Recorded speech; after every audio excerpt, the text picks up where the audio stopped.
अब एनकाउंटर की नौबत ही क्यों आ रही है? वो कह रहे हैं कि ये सिर्फ और सिर्फ कानून व्यवस्था खराब, इसी वजह से ये हालात उत्तर प्रदेश में। के शर्मा,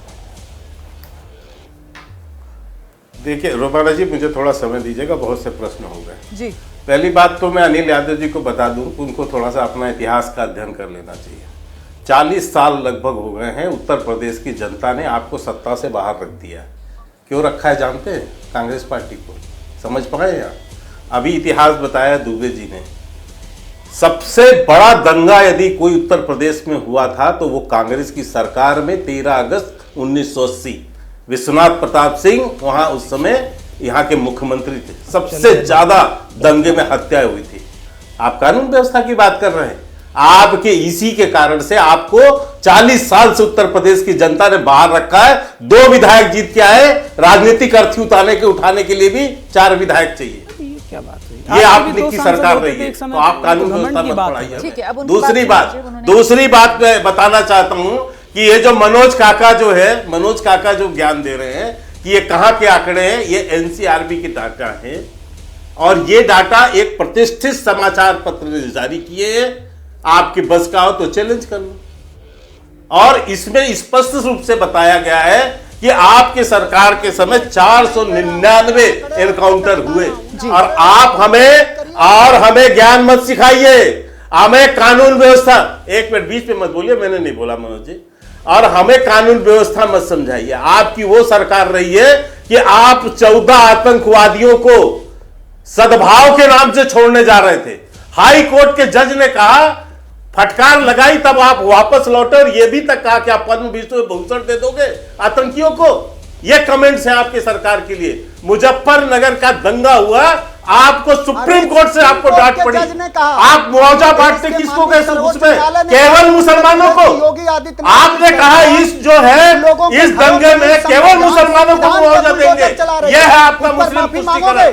आप हमें मत सिखाए, ये गला फाड़ने से कुछ नहीं होगा, ये गला फाड़ने से कुछ नहीं होगा, जीप भी लटका लोगे तो कुछ नहीं होगा।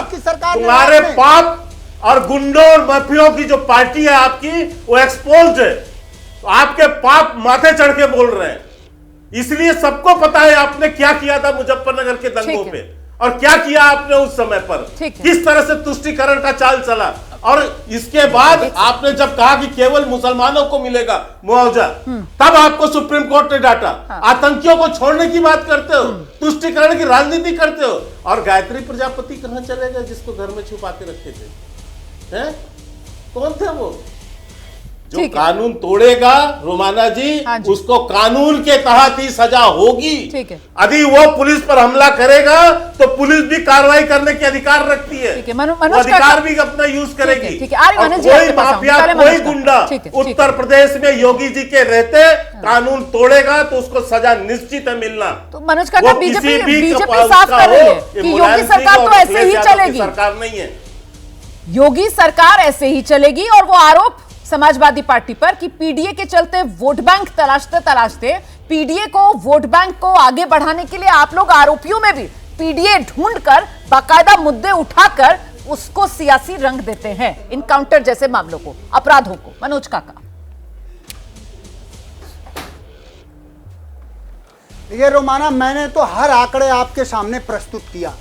और इस सरकार, जिस सरकार के दरबारीगिरी करने वाले प्रवक्ता ये बात कर रहे हैं, उसी सरकार को इस देश के सर्वोच्च न्यायालय ने कहा, आपके पहले कभी से बात करना सीखो, कि उत्तर प्रदेश संविधान पर ही, सिर्फ लोगों के घरों पर ही नहीं बल्कि संविधान पर बुलडोजर चलवा रही है। तो जो लोग संविधान पे बुलडोजर चलवा रहे हैं, लोकतांत्रिक मूल्यों पे बुलडोजर चलवा रहे हैं, योगी आदित्यनाथ स्वयं के 19 के 19 पर आपराधिक मुकदमे, जिन लोगों का पूरा इतिहास रक्त रंगे थे, दंगे हुए थे, इस तरह की दंगा पीड़ितों में जो मुसलमान है उन्हीं को मुआवजा देने का आपको ख्याल आया था। फिर सुप्रीम कोर्ट ने आपको भी संविधान का आईना दिखाया था ना, या फिर संविधान का चाबुक चला था आप लोगों पर, भूल गए? वो संवैधानिक मूल्यों की धज्जियां उड़ाना सिर्फ समाजवादी पार्टी का ही हक है क्या? आप लोगों ने भी तो उड़ाई थी ना धज्जियां संवैधानिक मूल्यों की।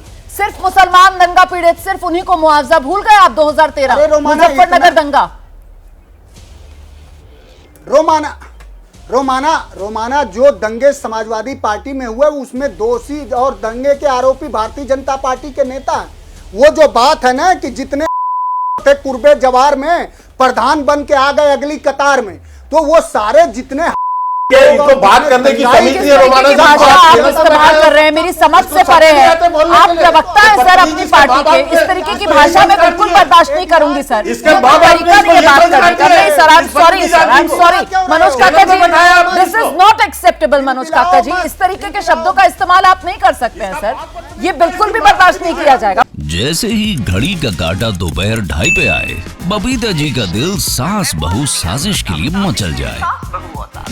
और ये है इनकी बहू, पूरे दिन ऑफिस की टेंशन हो जाए गॉन जब ये करें अपना फेवरेट शो फ्री टाइम पे ऑन।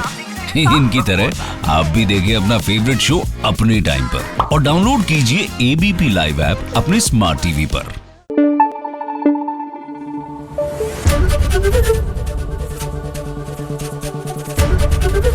एबीपी न्यूज आपको रखे आगे।